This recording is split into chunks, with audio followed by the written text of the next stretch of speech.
And we're back. Hey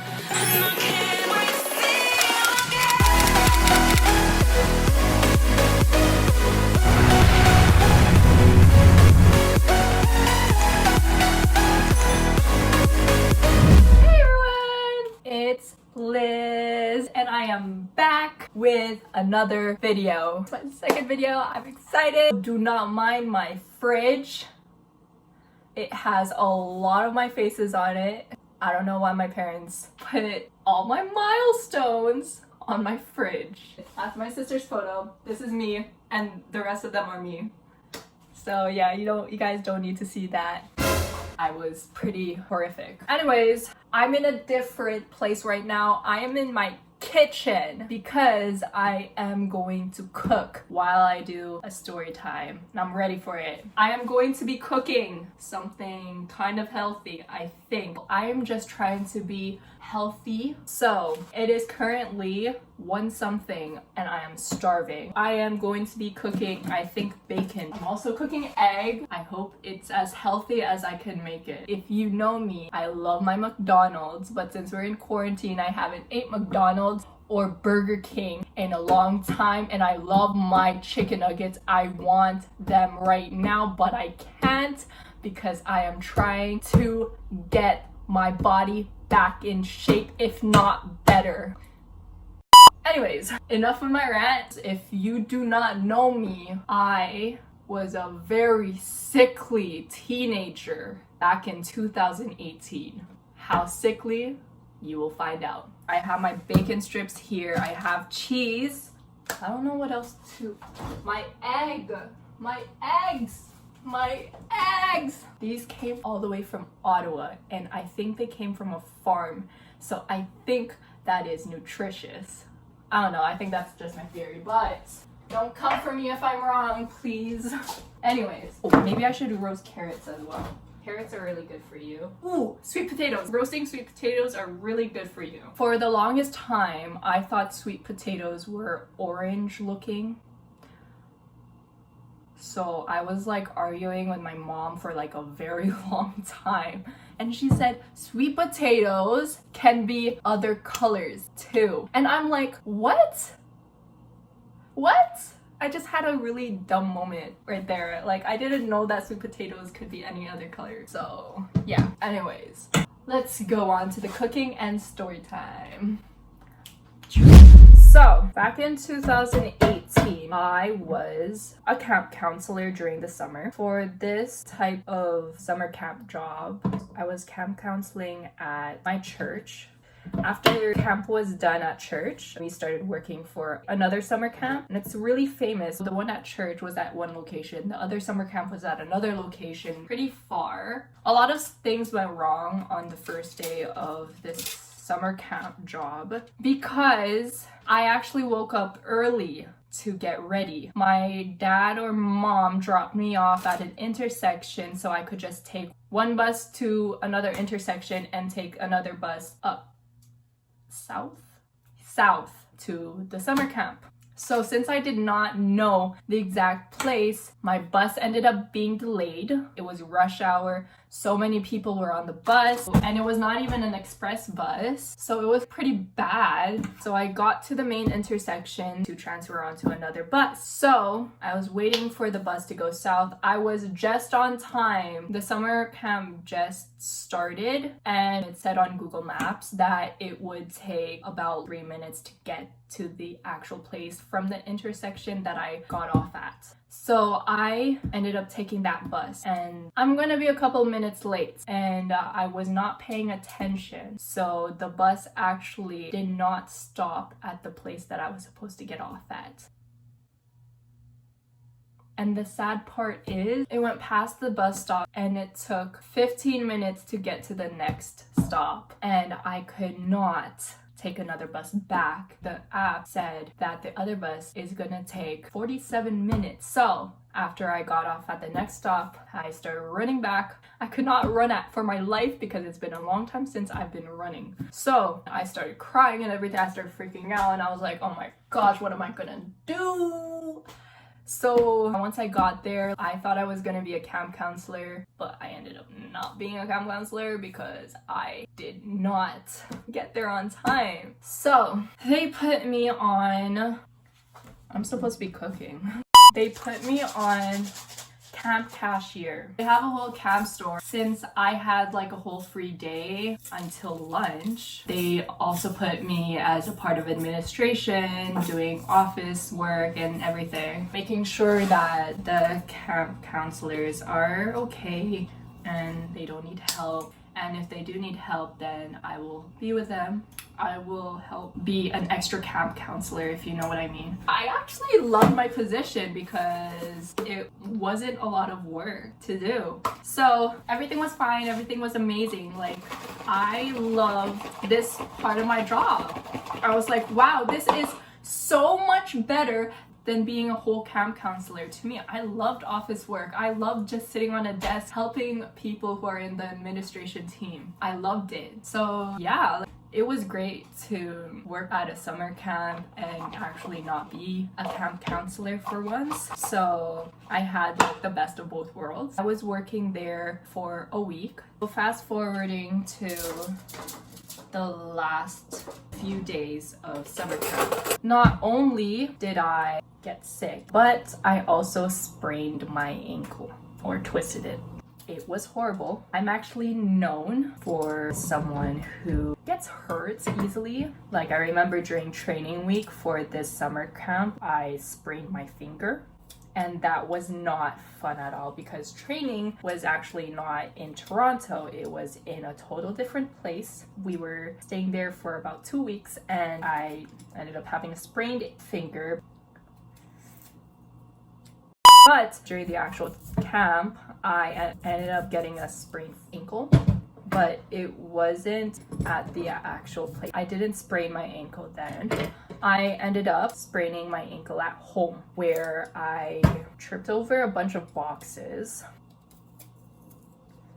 I just went to work with crutches on. Everyone was asking me, oh, what happened? Blah, blah, blah, blah. Like, are you okay? And I said, I tripped over boxes. What did they do? They started laughing. Obviously, because I just tripped over boxes. I don't know what happened to my ankle. It was just swollen. It was bad. It was horrible. So during the cashier part, these kids wear wristbands and there's like a barcode on it, and it's a really good way to run a camp store like that because kids won't lose money when parents give them cash. Instead of giving them cash, they could just put the money inside the kids' account. The camp cashier can just scan the barcode on the wrist. So not only did I get a sprained ankle and go to work, I started feeling very sick. And by sick, I mean I started getting a really bad headache. I was trying to toughen it out because I'm such a really big baby whenever I get sick, and I didn't want to over exaggerating and everything, but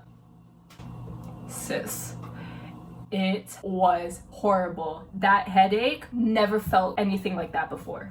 It was really bad. Near the end of the day, I was already out of it. I was horrified.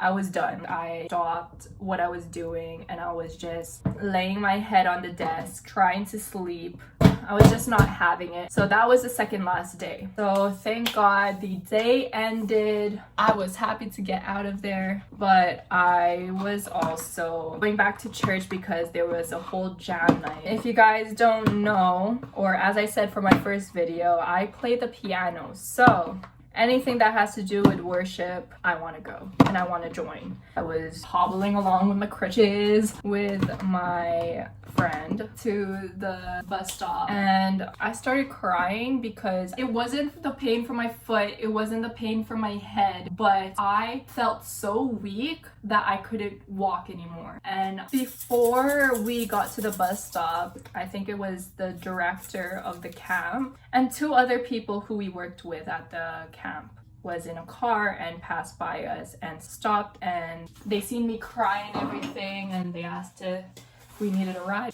We said yes. We passed by Drake's house. They dropped us off at church, went upstairs, and there was something that was going on that day. So I went upstairs, I went into a little room, and I started shivering. I started being super cold. My forehead was super hot. At this point, I already had a fever and I didn't notice it. Even a lot of people felt my forehead and they're like, yo, I think you have a fever. I'm like, yo, I think I'm just tired. So I just continued on that night because I was so excited to do that jam session on worship. I was so excited for it that I didn't even care about my own health.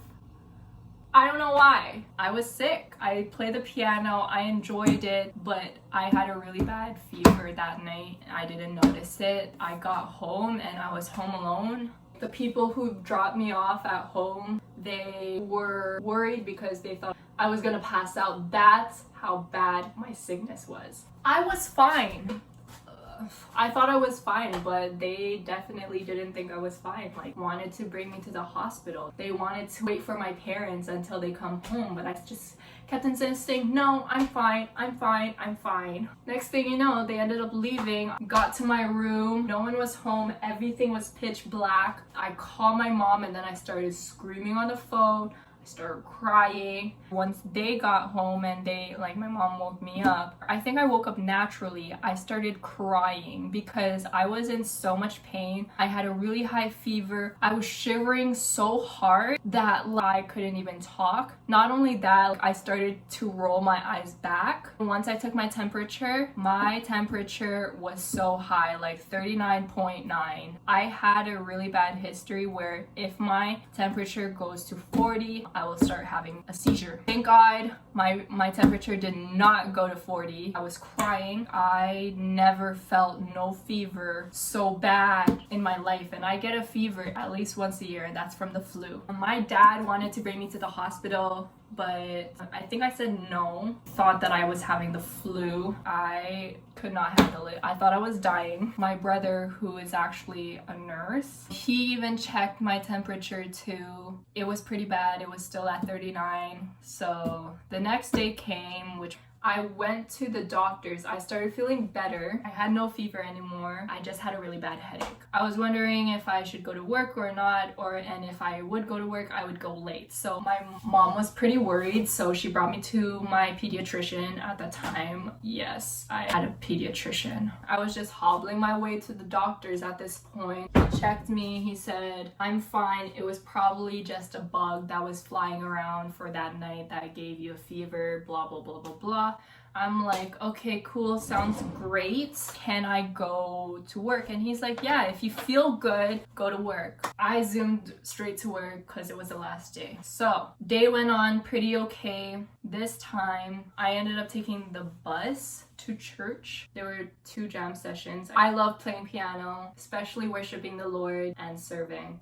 Went to that, play the piano, and then I started noticing something. I started noticing these reddish dots on the back of my hand, or the palm of my hand, and I was like, that's kind of weird. And I look over to my friend and I was like, oh, what are these? And he's like, I don't know. Like, so I thought they were like pimples, and I was like, what kind of person has pimples on their hands? So ignored it, went on with the rest of the night. Woke up the next morning, then I started seeing more reddish dots on my hands. Showed it to my mom. She was like, I think you're fine. And I was like, okay. And then I looked down that same morning and my feet was swarmed with little red dots. And I screamed. 30 minutes later, my hands were swarmed with red dots. I can't even tell you how bad that was. I got chills over it. My mom looked at me and she's like, yeah, we need to head to the doctors right now. And I started getting a sore throat. When I just tell you that it was horrendous, like, I'll even put videos on.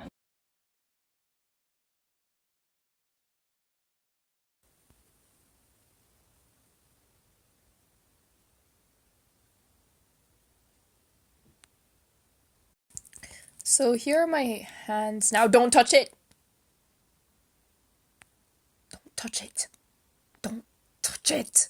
It was horrendous, and I didn't know what they were. I thought they were chicken pox, but it's impossible because I already had the chicken pox when I was like 3. I went to a walk-in clinic, waited for a while, got straight into the room. She checked me out, looked at my feet, looked at my hands, asked me what happened. I said I had fever. Then the next day, I just had a headache, but then I started noticing little red dots on my hands, but I was feeling fine, so I didn't worry much about it. She's like, can you open your mouth? And I opened my mouth out wide. She said, stick out your tongue. And I'm like, okay. So did that. She turned off her flashlight right away, and then she went to the sink, washed her hands, and she said, you have hand foot mouth disease. I'm like, what?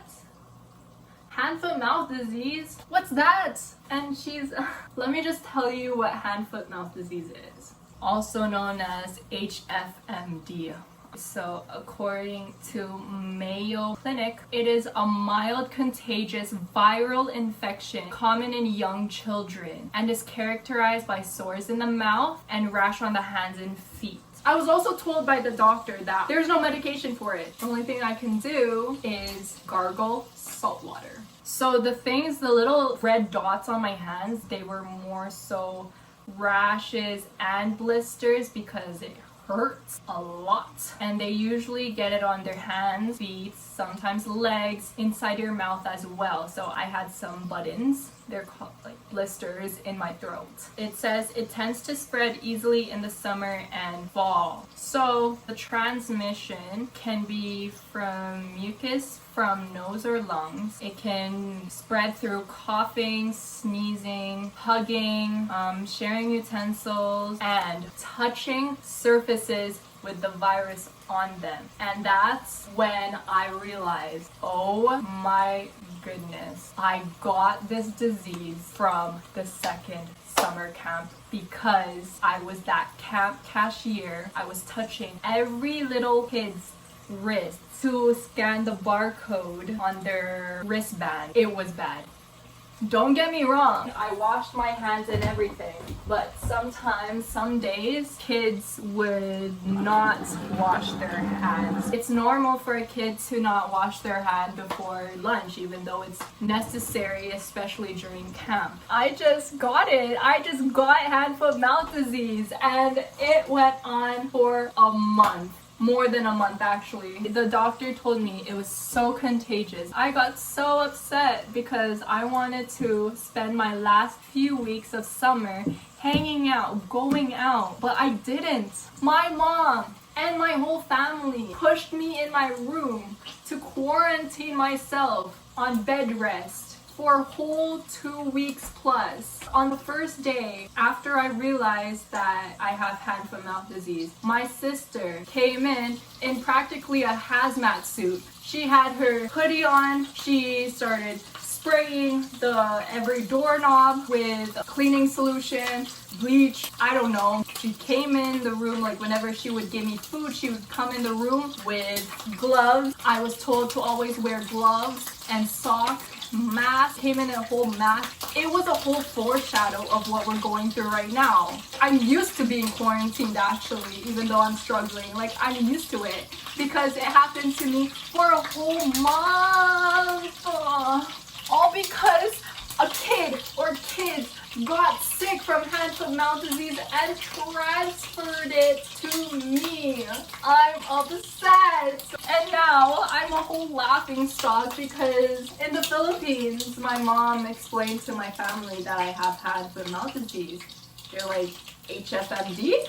And she's like, yeah. They're like, you know cows get that, right? Or pigs. Cows are pigs. So my mom was just making fun of me for the rest of this time because this is like sickness that cows and pigs get. Like, it's so bad. It's so, oh my gosh.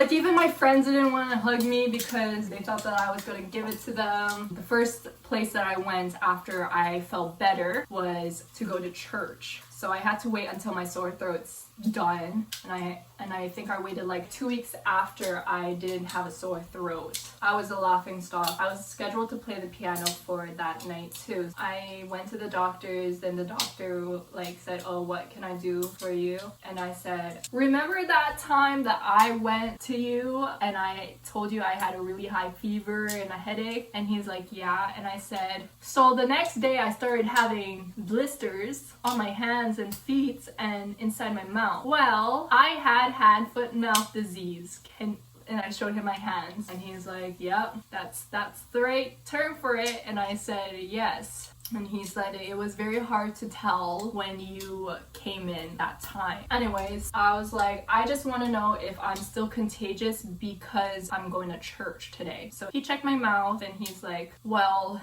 since your throat doesn't have any blisters anymore, that means you're not contagious. So headed on to church. People at church did not want to hug me. They did not want to do anything. I was wearing gloves and everything. Even the leader at youth group, he didn't want me to touch a piano without the gloves. I'm like, so how? Ugh! It's not even like, oh, I feel bad for you type of thing. I'm sure everyone felt bad for me when I had a fever. But it was more like, get away from me thing. So that's my story time, guys. That is how I got hand, foot, mouth disease. I hope you guys liked it. This is a really embarrassing video to even film. Oh, I just pray that like my baby doesn't get it because it is really bad. A few days ago, my son had a fever, and once his fever reached 239, like I was like, oh my gosh, like I don't know what to do. I was freaking out. Make sure to like this video, subscribe to my channel, make sure to watch my first video if you haven't already, and yeah, so yeah, that's pretty much it. So thank you all for watching. Bye.